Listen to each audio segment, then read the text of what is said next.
Hello friends, my name is C Rajni Agarwal.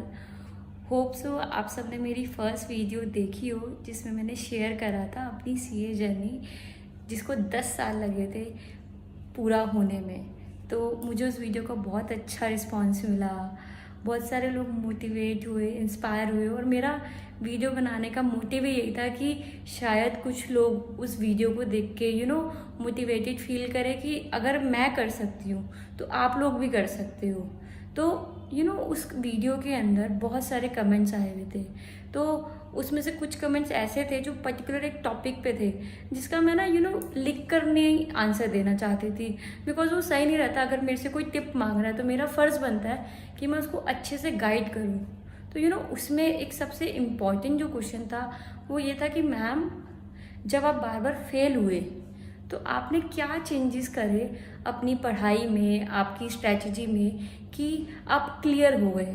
तो मैं वही आप लोगों के साथ अपना एक्सपीरियंस शेयर करना चाह रही हूँ। जब मैंने 5 अटेम्प्ट दिए सीए फाइनल ग्रुप 1 में, तो मैंने रियलाइज़ करने का सोचा कि यार मैं क्यों बार बार फेल हो रही हूँ। मतलब मैं इतनी भी डम तो नहीं हूँ कि मैं पेपर पास नहीं कर सकती। तब मैंने सोचा कि मुझे एक बार अपने आप को एनालाइज करना बहुत ज़रूरी है। तो मैंने 2 चीज़ें जो करी जिससे मुझे ऐसा लगता है कि मैं पास हुई, और शायद मैं वो 2 चीज़ें नहीं करती तो मैं पास नहीं होती। मैं आप लोगों के साथ वो शेयर करना चाहती हूँ। होप सो आप लोगों को उससे कुछ बेनिफिट हो, शायद आप लोग भी वो अपनाओ तो आप लोगों का क्लियर हो जाए। उसमें से फर्स्ट चीज़ ये थी कि मैंने अपने सारे नोट्स चेंज कर दिए। मतलब मैं जिन नोट्स से पढ़ती थी तो मेरे को यही लगा सबसे पहला, कहीं ऐसा तो नहीं है कि मेरे नोट्स बहुत ज़्यादा आउटडेटेड हो गए हैं और चीज़ें काफ़ी चेंज हो चुकी है, मैं उन्हीं को पढ़ के जा रही हूँ और पास नहीं हो पा रही। तो मैंने क्या करा, मेरे फर्स्ट ग्रुप के जितने भी सब्जेक्ट थे मैंने वो नोट्स बाय कर लिए और मैंने उनसे पढ़ना स्टार्ट करा। फर्स्ट चीज़ तो ये थी कि आप प्लीज़ आपके जितने भी पुराने नोट्स हैं ना, आप उनको छोड़ दो, साइड रख दो, उनकी तरफ देखो मत। बस आपको उसमें से जो रेलेवेंट लगता है सिर्फ उसको देखो। अपने आप न्यू नोट्स लो, उनसे पढ़ाई स्टार्ट करो। जब आप नए नोट्स से पढ़ाई स्टार्ट करोगे ना तो आपको पढ़ने में मज़ा आएगा, क्योंकि हो सकता है उसमें कुछ नई चीज़ें हो। और पुराने नोट्स आप बार बार पढ़ चुके हो, आपको लगता है यार मेरे को तो आता है, मेरे को तो ये आता होगा।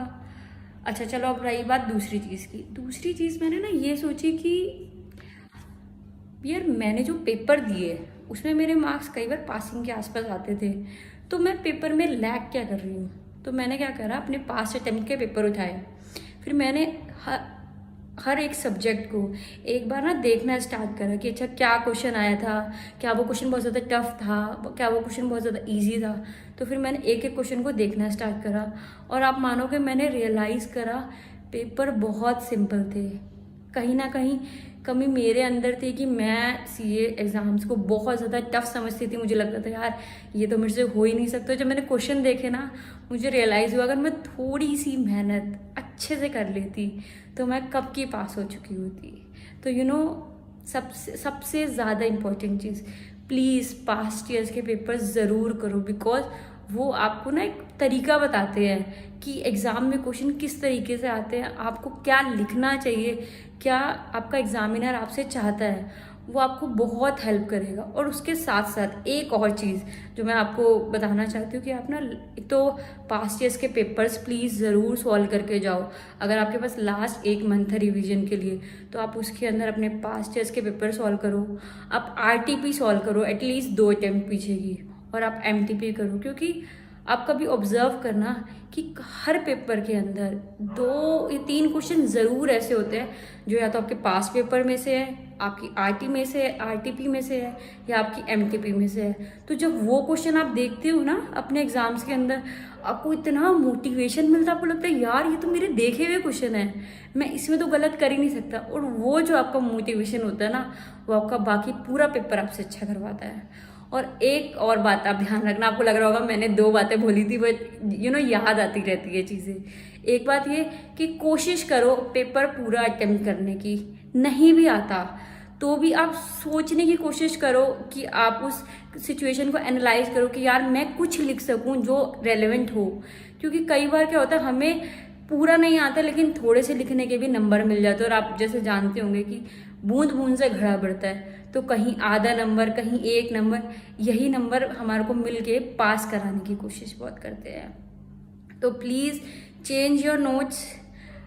आप आरटीपी, एमटीपी और पास पेपर ज़रूर करके जाओ। अगर आप एक बार, मतलब मेरे कहने पे प्लीज़ मैं आपको बोलूँ, एक बार ये ना स्ट्रैटेजी अपना के देखो। मुझे इसी से रिजल्ट मिला बिकॉज मैंने बहुत कोशिश करी मैं पास हो जाऊँ। सेकंड ग्रुप में भी क्या हुआ, जब मैंने किसी और टीचर से पढ़ाई करी तो मैं फेल हो गई। फिर मैंने यही सेम अपनी स्ट्रैटेजी अपनाई कि यार मेरे को लग रहा है फिर कुछ ऐसी गड़बड़ हो रही है। फिर मैंने अपनी आईडीटी की क्लास दोबारा ली, मैंने डीटी की क्लास दोबारा ली, मैंने कॉस्टिंग की क्लास दोबारा ली और मैंने उन नए नोट से पढ़ाई करी। और सेम मैंने क्या करा, आरटीपी करी, एमटीपी करी और पास्ट ईयर्स के पेपर करे और मेरे पास रिजल्ट क्या आया, पास हो गई मैं।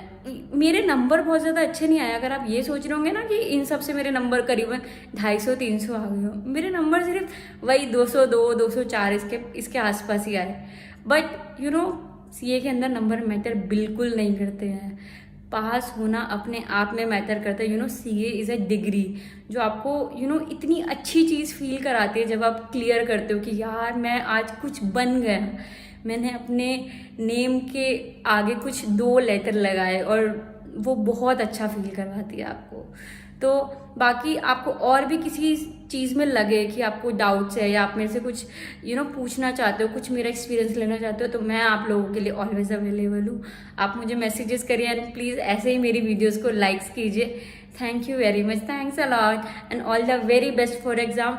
प्लीज़ हार मत मानना। जिस दिन आपने होप छोड़ दी ना कि यार नहीं हो रहा मेरे से, उस दिन नहीं हुआ, तो हार मत मारो। बहुत बार ऐसा होगा कि आपने शेड्यूल बनाया, आपने पढ़ने की कोशिश करी, 2 दिन आप पढ़े, तीसरे दिन नहीं पढ़ा। अरे नहीं पढ़ा गया तो नहीं पढ़ा गया, लीव इट, अगले दिन पढ़ाई करो।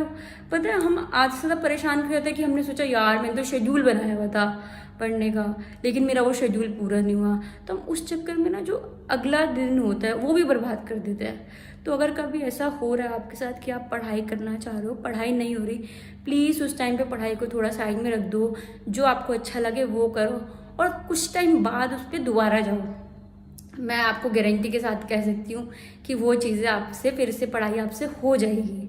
तो प्लीज़ मेरी एडवाइस को फॉलो करना, और अगर आप में से कोई भी मेरी एडवाइस को फॉलो करके कुछ पास होता है या कुछ उसको बेनिफिट होता है, प्लीज़ मुझसे शेयर करना। मुझे बहुत अच्छा लगेगा कि मैंने अपना एक्सपीरियंस शेयर करा, आपने अपनाया और आपको उससे बेनिफिट हो गया। Okay, bye bye, good night, take care.